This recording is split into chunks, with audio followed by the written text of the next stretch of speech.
വളരെ കോമൺ ആയിട്ടുള്ള ഒരു ടോപ്പിക്കാണ് മുട്ടുവേദന. ഇന്ന് ഒരുപാട് പേഷ്യൻസ് അനുഭവിക്കുന്ന ഒരു ബുദ്ധിമുട്ടാണ് മുട്ടിന് ചുറ്റും അസഹനീയമായ വേദന, കാല് മടക്കാനോ നിവർത്താനോ ഉള്ള ബുദ്ധിമുട്ട്, ഒരുപാട് നേരം നിൽക്കാനോ അല്ലെങ്കിൽ ഒരു ദൂരയാത്ര പോകാനോ ഒക്കെ ഉള്ള ഒരു ബുദ്ധിമുട്ട്. ഇത് എന്തുകൊണ്ടാണ് ഇങ്ങനെ വരുന്നതെന്നുള്ളതും എന്തൊക്കെ കാര്യങ്ങൾ ഇത് നമുക്ക് ചെയ്യാം എന്നുള്ളതുമാണ് നമ്മുടെ ഇന്നത്തെ വീഡിയോയിലൂടെ നോക്കുന്നത്. എൻ്റെ പേര് doctor Sandra Ajith, medical officer QNB health care.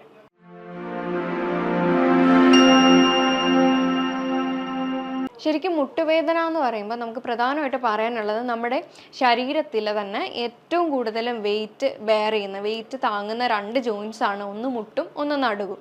അപ്പോൾ ഇതിലേക്ക് ഒരുപാട് പ്രഷർ ചെല്ലുമ്പോഴത്തേക്കും ഇവിടെ മുട്ട് വേദനയായിട്ട് വരാറുണ്ട്. പ്രധാനമായിട്ടും പറയുകയാണെങ്കിൽ മുട്ട് നിവർത്താനോ മടക്കാനോ ഒരുപാട് നേരം ഒന്ന് നിൽക്കാനോ ഒന്നും പറ്റില്ല. കാലിന് ചുറ്റും ചുവന്ന് ഭയങ്കര വേദന, അസഹനീയമായ വേദനയായിരിക്കും വരിക. അതേപോലെ മുട്ടിലുള്ളിലെ സൈനോവിയൽ ഫ്ലൂയിഡ് എന്ന് പറയുന്നത് അത് കുറഞ്ഞതിന് ശേഷം കാർട്ടിലേജ് തരുണാസ്ഥി തമ്മിൽ ഒരയുമ്പോൾ മുട്ടൊരയുന്ന പോലത്തെ ശബ്ദവും ഒക്കെ കേൾക്കാറുണ്ട് ഇങ്ങനത്തെ ഒരു പ്രശ്നത്തിന്. അപ്പോൾ ഇതിൻ്റെ പ്രധാനമായ കാരണങ്ങളൊക്കെ നോക്കുകയാണെങ്കിൽ ഒരു 30% എടുക്കുകയാണെങ്കിൽ കൂടുതലും അമിതഭാരമുള്ള പേഷ്യൻസിന്, ഇനി അതല്ല ജനറ്റിക്കായിട്ട് മുട്ടുവേദന വരാനായിട്ടുള്ള ചാൻസ് കൂടുതലാണ്. മുട്ട് ഓവർ യൂസ് ചെയ്യുക അല്ലെങ്കിൽ സ്പോർട്സ് അങ്ങനെയുള്ള അത്ലറ്റ്സിനൊക്കെ എപ്പോഴും അടിക്കടി മുട്ടുവേദന വരാറുണ്ട്. ന്യൂട്രീഷണൽ ഡെഫിഷ്യൻസീസ്, ചില പോഷകങ്ങളുടെ കുറവ് കാരണം മുട്ടുവേദന വരും, അല്ലെങ്കിൽ ഇൻഫെക്ഷൻസ്, അല്ലെങ്കിൽ ഒരു ട്രോമ, ആക്സിഡൻസ്, ഇങ്ങനെയുള്ള കാരണങ്ങളൊക്കെ കൊണ്ട് മുട്ടുവേദന വരാറുണ്ട്. ഫ്രാക്ചർ ആവുക, ഇതൊക്കെ തന്നെ റീസൺ ആണ്. പിന്നെ 70% നോക്കുകയാണെങ്കിൽ അത് തേയ്മാനം തന്നെയാണ് അതിൻ്റെ പ്രധാനമായിട്ടും കാരണങ്ങൾ കാണുന്നത്. ഇതിനൊക്കെ തന്നെയും പ്രധാന കാരണം നമുക്ക് ന്യൂട്രിയൻസ് ഡെഫിഷ്യൻസി തന്നെയാണ്. അതായത് കൃത്യമായിട്ടുള്ള പോഷകങ്ങൾ ഉള്ളിലേക്ക് കിട്ടുന്നില്ല എന്നുണ്ടെങ്കിൽ മുട്ടുവേദന വരാനായിട്ട് കാരണങ്ങളാവുന്നുണ്ട്. എന്താണെന്ന് വെച്ച് കഴിഞ്ഞാൽ നമ്മുടെ ദിവസവും ശരീരത്തിൽ ഒരുപാട് തരത്തിലുള്ള കോശങ്ങൾ ചത്തുപോവുകയും അതിനനുസരിച്ച് പുനർജനിക്കുന്നുമുണ്ട്. അപ്പോൾ അതിനനുസരിച്ച് കൃത്യമായ പോഷകങ്ങൾ ഉള്ളിലേക്കില്ലെങ്കിൽ ഈ ഒരു പ്രോസസ്സ് നടക്കത്തില്ല, പുതിയ സെൽസ് ഉണ്ടാവത്തില്ല. അത് സ്കിന്നിൻ്റെ സെൽസ് ആണെങ്കിലും ബോഡിൻ്റെ സെൽസ് ആണെങ്കിലും എല്ലാം തന്നെ അങ്ങനെ തന്നെയാണ് ഉണ്ടാവുന്നത്. കൃത്യമായിട്ടുള്ള പോഷകങ്ങൾ അവിടെ ഇല്ലാന്നുണ്ടെങ്കിൽ ഈ പറയുന്ന കാര്യങ്ങളൊന്നും അവിടെ നടക്കില്ല. ഇനി മുട്ടുവേദനയുടെ ഒരു ക്ലാസിഫിക്കേഷൻ നമ്മൾ ഏജ് വയസ്സിൽ നോക്കുകയാണെന്നുണ്ടെങ്കിൽ കൂടുതലും കുഞ്ഞു പിള്ളേർക്ക് മുട്ടുവേദന കാണാറുണ്ട്. ഇത് റെഫേർഡ് പെയിൻ ആണ് കൂടുതലും കാണാറ്. പ്രത്യേകിച്ച് ഒരു ഏജ് 4 തൊട്ട് 10 വയസ്സ് വരെയുള്ള കുഞ്ഞുങ്ങൾക്ക് ഇത് കാണാറുണ്ട്. കാരണം ഇത് റെഫേർഡ് പെയിൻ എന്ന് ഉദ്ദേശിക്കുന്നത് അരക്കെട്ടിലെ നീർക്കെട്ട് കാരണം എങ്ങാനും മുട്ടുവേദന വരാനായിട്ടുള്ള കാരണങ്ങളാണ്.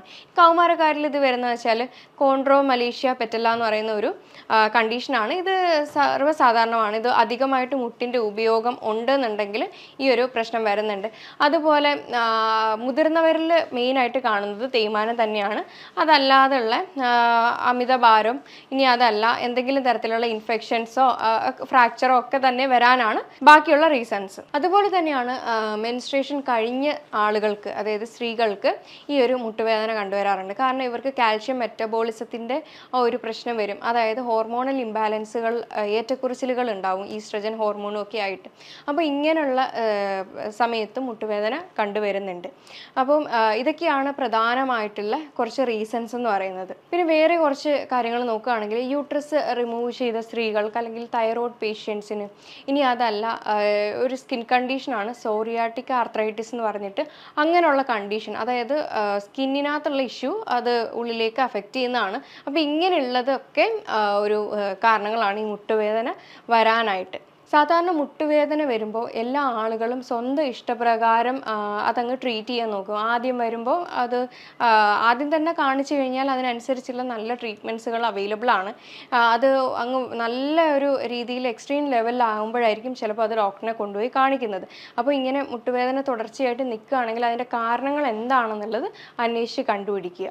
ഇനി ഇതിൻ്റെ ഒരു മാനേജ്മെൻറ്റ് പാർട്ട് നോക്കുകയാണെങ്കിൽ അമിതഭാരമുള്ള പേഷ്യൻസ് ആണെങ്കിൽ അവർക്ക് ഈ ഒരു വെയിറ്റ് മാനേജ്മെൻറ്റിൻ്റെ കാര്യം പറഞ്ഞു കൊടുക്കാനായിട്ട് കഴിയും. അതായത് നമുക്കിപ്പോൾ ശരീരത്തിൽ 1 കിലോ ഭാരം കുറയുകയാണെങ്കിൽ മുട്ടിനത് 2-3 കിലോ ആയിട്ട് കുറഞ്ഞതായിട്ടാണ് അനുഭവപ്പെടുക. കാരണം അത്രയ്ക്കോളം വെയിറ്റ് അത് താങ്ങുന്നുണ്ട്. അപ്പോൾ അതിന് അത്രയും ഒരു റിലീഫാണ്. 1 കിലോ കുറഞ്ഞാൽ പോലും മുട്ടിനതൊരു ആശ്വാസം കിട്ടും. അതുപോലെ മറ്റെന്തെങ്കിലും തരത്തിൽ ജോലി, അതായത് കണ്ടിന്യൂസ് ഇരുന്നുകൊണ്ടുള്ള ജോലി അല്ലെങ്കിൽ നിന്നുകൊണ്ടുള്ള ജോലിയൊക്കെ ആണെങ്കിൽ മുട്ടുവേദന വരാറായിട്ടുള്ള ചാൻസ് കൂടുതലാണ്. ഇങ്ങനെയുള്ള സമയത്ത് ഇവർക്ക് കൃത്യമായിട്ട് എക്സർസൈസുകളൊക്കെ ചെയ്യാനായിട്ട് പറ്റുന്നില്ല. അങ്ങനെയുള്ള ആളുകൾക്ക് മുട്ടുവേദന വരാറുണ്ട്. അപ്പോൾ നമ്മൾ മാനേജ്മെൻറ്റ് പാർട്ടിൽ നോക്കുകയാണെങ്കിൽ ഈ ഇതൊക്കെ കുറച്ചിട്ട് ദിവസം ഒരു 45 മിനിറ്റ്സ് എങ്കിലും നീ ലൂസനിങ് എക്സസൈസും അതേപോലെ സ്ട്രെങ്തനിങ് എക്സസൈസും ഒക്കെ പ്രാക്ടീസ് ചെയ്യാവുന്നതാണ്.